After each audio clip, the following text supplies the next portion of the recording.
Welcome to the Content Amplified podcast, brought to you by Masset. Our goal is to help you get more from your marketing content. Each episode is a 10 to 15-minute interview with industry experts that share amazing insights to help you squeeze as much juice from your content as you possibly can. Here's today's interview. Welcome back to another episode of Content Amplified. Today I'm joined by Hannah. Hannah, welcome to the show. Hey, thank you for having me. Awesome. Hannah, you're joining us from up north. I'm super jealous of the snow quantities that you get. I feel like some of the funner sports with like sledding and snowmobiling and stuff like that are in full force. But thanks for taking the time today. Before we dive into the subject, maybe share a little bit about yourself. Maybe set the stage. Love to hear your background and passions in marketing. Hi, everyone. I'm Hannah. I've been in content marketing for about 13 years now. It feels a lot longer, but this is my passion. This is what I've meant to do. I took a brief stint in hospitality management, but when I found marketing, I fell in love. I love telling a story. I love companies helping them tell a story. I just knew I was here to do that, help them speak and explain and influence and tell people why to buy from them. And that's what I fell in love with. So I absolutely have loved my journey working through PR to content. I've done IPOs with companies. I've done go-to-market strategies. I think my favorite thing is just managing newsletters and blogs and content strategies and helping companies that are about, 100, 200 people get to 1,000. I think that's my sweet spot, is scaling B2B companies. But I can't imagine I'd ever do anything but content marketing. And it's wonderful to know that, especially at my age, that this is what I'm going to be doing. So there is an interesting viewpoint that we're going to go through this. And in just a few minutes, I think Hannah has convinced me that this is the right way of doing things. So what we're going to talk about today is the content brief and why or why not it may not be the right thing to do for your business. So Hannah, you have some thoughts about the brief. Why are you thinking that maybe there's a better way than using the age-old content brief method for writing and requesting content? I think I'm on a complete opposite end of a lot of people on this debate. But back in the day, this was the way that everything had to be done. And I kind of grew up knowing that everything should be processed and automated with a brief. And here you go. And recently, I've just been kind of learning like it's really not working. Feedback cycles are now much longer. We're hearing from other teams, this is not what I asked you to create. Teams don't want to fill them in. It's just actually causing a lot more problems. And what I notice is the creativity and the human aspect is completely gone from content creation, where we're not actually speaking with people requesting things. We're saying, read this doc and go do it, versus having an actual conversation and maybe going off on a little tangent or beating it up. Like there is no human creative spark. And what I'm getting from creative briefs is just regurgitated content that's very kind of SEO heavy and basically my brief rewritten in a different way. It's not what I'm actually looking for, which is take the brief and go tell me a story. So I have not seen them work well, but I have seen the other side where when I got rid of them at multiple places, content suddenly was able to flourish. And it was more human and connected content that was coming out. And we were actually delivering what people needed versus what they thought they were requesting. So in the wild, you're in a business and you've said, okay, we're done with briefs. Maybe walk us through how your method is different and how it would look. What would it look like in a typical, business setting to use the non-content brief methodology of Hannah? So you're not just throwing your freelancers to the wolves, being like, figure it out. What I did was when I had my freelancers, I always had a writing for guide, whether it was, writing for my current company or writing for a past company.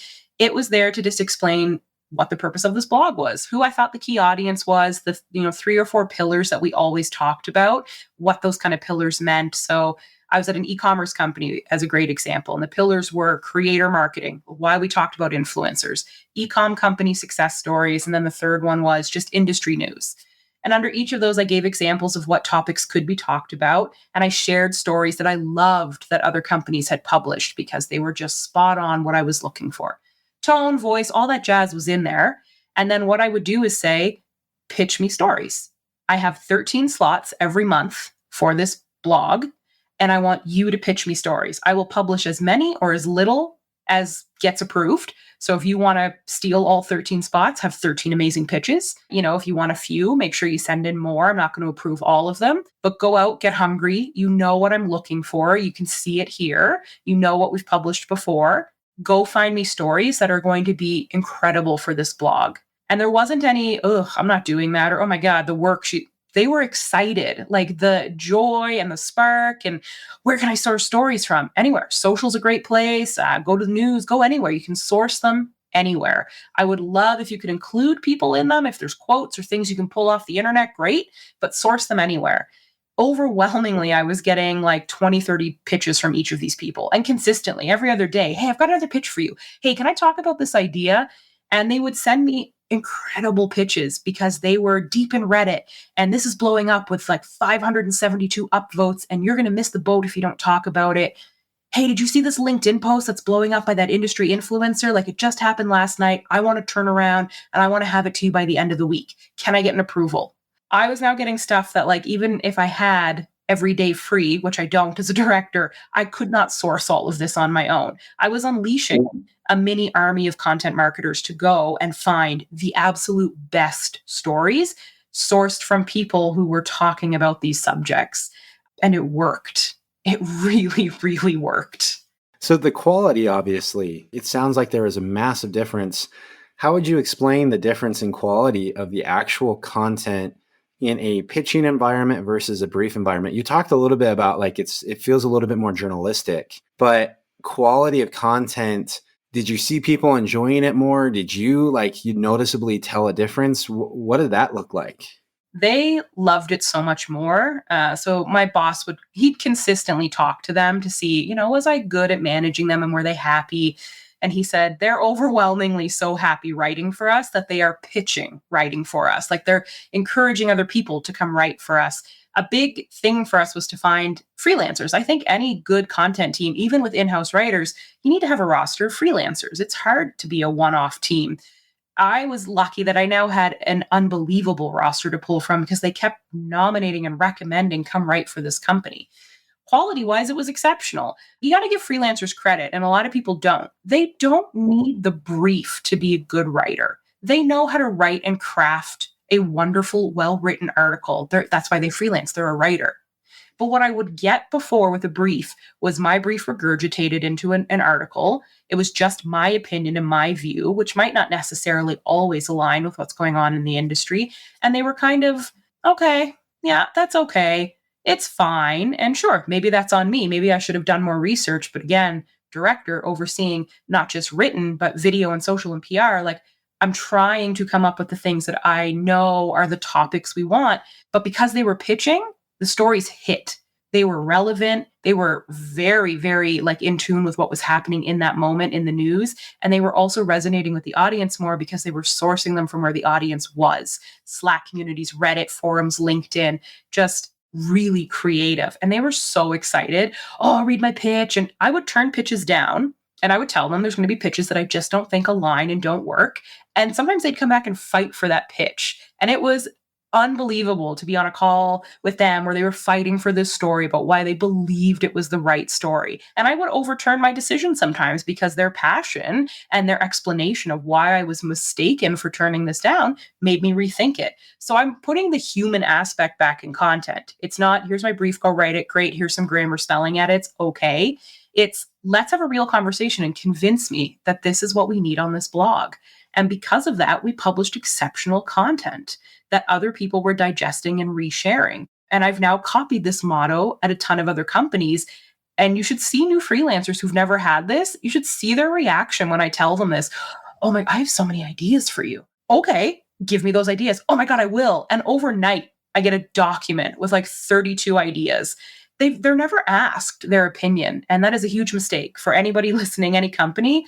You are missing your biggest resource, which is let them pitch to you because they have really good ideas that you don't have the time to come up with. Well, I agree, especially if you're lucky enough that your writers are actually subject matter experts as well. If you want, we've used this term before on the show, but what I call content market fit. If you've got your ICP subject matter experts and they're the writers for you and they're just head over heels about a specific subject, odds are you're going to find that content market fit a lot quicker and a lot better because it really resonates with that specific audience and their interest at that point in time. 100%. And I have found subject matter experts in multiple industries because I can hear that argument coming from some. Well, I'm in a pretty technical field. Well, I'm currently in IT DevOps for the first time in my life, and I have 4 freelance ex-IT devs. And their pitches, they're amazing. I've had influencer marketing experts. I've had ed tech healthcare. They're out there. You can find them and then just trust in them to find what you need to find. If you can find ex-journalists, they don't have to be from your field. They know how to become from your field. They will know. My famous talking point to anybody writing for me, including in-house, is I don't expect you to be the expert, but I expect you to go find the experts. So if you're not the subject matter expert, go and make your story about an interview with someone. So I've had people at my influencer marketing company who were not from this background, but what they would do is they would interview the people who were, and they would put together a compelling story that was their voice. And I was like, that's what a journalist would do. They would find the expert to support their story. So I think sometimes we just don't give freelancers credit and we make a lot of assumptions that they need a bunch of hand holding. You're not going to get the best content doing it like that. I love that. How does this work, if at all, differently for in-house versus freelance? Is there any difference? Do you approach it in any different way? So I don't have like my PMM pitch me articles, but it does change in-house because so recently I've had this discussion with a VP, a CMO of marketing, who said, this isn't working. Like, why are your feedback loops so long? Like, it is taking weeks for you guys to get something reviewed and approved. Your briefs aren't working. I'm hearing lots of complaints. So I did an audit. I asked everyone tip to tail. And the overwhelming feedback was, I hate your briefs. They're too long. You're not doing anything that I told you to do in them. You're completely misinterpreting what I said. And then my writers, my in-house team said, these briefs are a disaster. They're 7.5 pages. I don't understand what they're asking. I also don't think they understand what they're asking. It's not working. So after some discussions, it just made the decision like, these aren't working. We're pulling them. At the end of the day, we should just be having a conversation. And everyone overwhelmingly agreed, including my CMO, who said, you're missing the human part of this. Like, why are none of you going to PMM and saying, hey, I see you requested an article about X. Can I just ask a few quick questions? These are not hour-long calls. They're 10 minutes. What's the goal? What is it you're trying to achieve? What should the user do at the end? Okay, so what you're actually looking for is this. It'll take us about this much time to get it done. Great, thank you. That is working way better than the creative automation brief process. I know we have this weird, let's automate everything in content and make it easier for requests to come in, but it's not, because now you're getting overwhelming automation requests, people just firing off stuff, and you're missing that human conversation point. At multiple companies I've been at in the last 5 years, not one automation process had a step that involved content talk to the requester and ask them what is it they're actually looking for. Getting rid of it has reduced our feedback loops, which were astronomical, by the way. The feedback was like, this is not what I requested. Well, it's verbatim what was in the doc. And that's the problem. Everyone just verbatims creative briefs. And it's not really what they're looking for. So you got to bring the human aspect back into this content creation, or it's not going to go well at a business. I love that. In my career, I've noticed a lot of content requests are for materials that have already been made, but people don't know how to find it. With those discussions, have you had a difference in the amount of times you've gotten content requests for things you've already produced? Oh, 100%. That's the other reason why it's like, maybe if you just talk to people, you'd be able to avoid this. But this happened like last week where, we need this one pager. It has to be done. Let's get going. And we got like 2 weeks into this. And then finally someone went, I actually think we did this already. And I went, awesome, guys. Like, how are we just finding this out now? Because it eventually got so far down the line that someone else got brought in who then went, I think we have this. So getting rid of these automated requests and automated tasks would save us because we'd have that conversation with the right people early on to say, we already have this. But that is a huge problem that we're trying to solve as well, of just stay visible with the content you've produced, because you are getting requests to do the exact same thing over and over and over, which is why I'd rather sit with them and go, what is it you're actually trying to achieve? Because I bet you we have something that will do that today. And I bet it's not actually what you're looking for, because other teams are not as well versed as we are. Just like how we feel right now, we're like, I really wish they would come to us as experts and ask us what content to create. That's how your freelancers feel when you give them a brief. I wish they would just come to me and treat me like an expert. So it's a double-edged sword here. It's all coming full circle. We want companies to treat us as experts. We should also be treating freelancers as experts. And all of that, in my mind, revolves around getting rid of that brief and making this a more human connected experience. Very cool. I love it. Well, these conversations always go way too fast, but Hannah, I have learned so much. Thank you for taking the time. I love the approach. I think it is absolutely genius. 100% going to be something that I'm going to try out and use in my everyday work life kind of scenario. If anyone wants to connect with you or pitch to you or do anything like that, how do they connect with you online? How do they continue the conversation? Yeah, connect with me on LinkedIn for sure. I am very, very active on there. So Hannah Cameron on LinkedIn, or for anyone who wants to spell it out, it's Hannah Cee. But yeah, you can find me there. I'm always happy to bring new freelancers on. I love having a large roster. So if anybody wants to pitch, I talk to IT DevOps now about data backup. So if you have some great ideas there, by all means, hit me up on LinkedIn. If you want me to dive deeper into how to set up a pitch process, what worked, what I learned, what maybe didn't work, hit me up. You can check out how it worked if you go to #paid. Their blog called Banknotes was entirely built and run on this process. And I believe it's still run that exact same way today. So really successful, great metrics there. I highlighted all on my LinkedIn, so you can take a look at how well we did with this process at #paid. Fantastic. Well, again, thanks for the time and thanks for sharing your insights. Hey, my pleasure. This was wonderful. Thanks for having me. Thank you for listening to the Content Amplified podcast. Please subscribe and leave us a review.